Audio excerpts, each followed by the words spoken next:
গ্রামে সার্টিফিকেটের জন্য দিনের পর দিন ধর্ণা দিয়ে বসে থাকতে হয়। একবার হসপিটাল, একবার আঞ্চলিক অফিস ঘুরে ঘুরে নিজেদের পায়ের সুতলা খাইয়ে দিতে হয়। সেটা অন্যায় নয়। একজন মানুষ এই শিল্লপুর গ্রামে মারা গেলে তার মৃত্যুর জন্য, তার ডেথ সার্টিফিকেটের জন্য দিনের পর দিন আপনাদের হসপিটাল আর আঞ্চলিক অফিসে ঘুরে বেড়াতে হয়। সেটা অন্যায় নয়। আর একটু আগে যে আপনি প্রকাশ্য দিবালোকে একজন নারীর শ্লীলতাহানি করার চেষ্টা করছেন, সেটা অন্যায় নয়।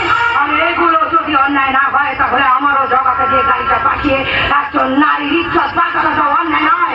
এরপরও যদি আপনি বেশি বাড়াবাড়ি করে বেশি গলাবাজি করতে আসেন তাহলে আমি এই গ্রামের লোককে জড়ো করে তাদেরকে জিজ্ঞাসা করবো, আপনারাই বলুন কোনটা ন্যায় আর কোনটা অন্যায়। একজন নারীর ইজ্জত রক্ষা করাটা অন্যায় নাকি ইজ্জত নেওয়াটা অন্যায়? জহর সান্না আমার সামনে একদম সালা গলা তুলে কথা বলবি না। যদি মানুষের উপকার করতে পারিস করবি, আর তা না হলে যদি মানুষের ক্ষতি করতে চাস, তোর ভাইকে যেমন করে ডোজ দিয়ে দিয়েছি তোকে একদম ডবল ডোজটা দিয়ে দেবো। এতদিন এই গ্রামে বিড়ালের গলায় ঘন্টা বাঁধার মতো কেউ ছিল না, এখন আমি চলে এসেছি না বিড়ালের গলায় ঘন্টাটা বেঁধে তারপরে আমি এখান থেকে যাবো।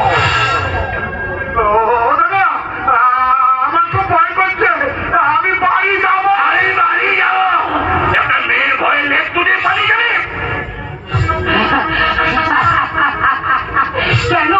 কেন দাদা, কেন আপনি এত তাড়াতাড়ি কেন বাড়ি যাবেন?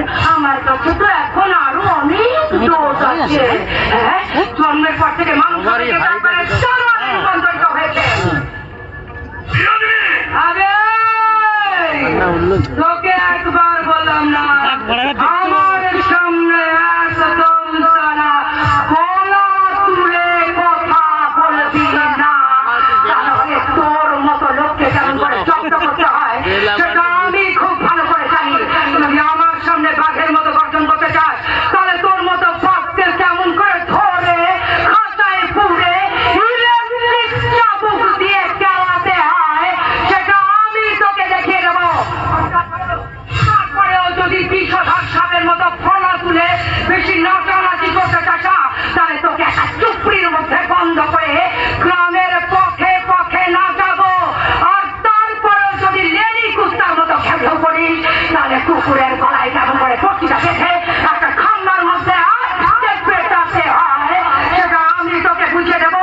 আর তারপরেও যদি বাদরের মতো বাঁচলাম করতে চাস তাহলে তোর মতো বাদরকে কি করে বাদর নাচাতে হয় সেটা আমি তোকে বুঝিয়ে দেবো।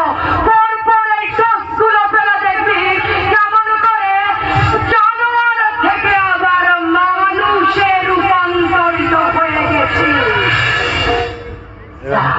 ধরবে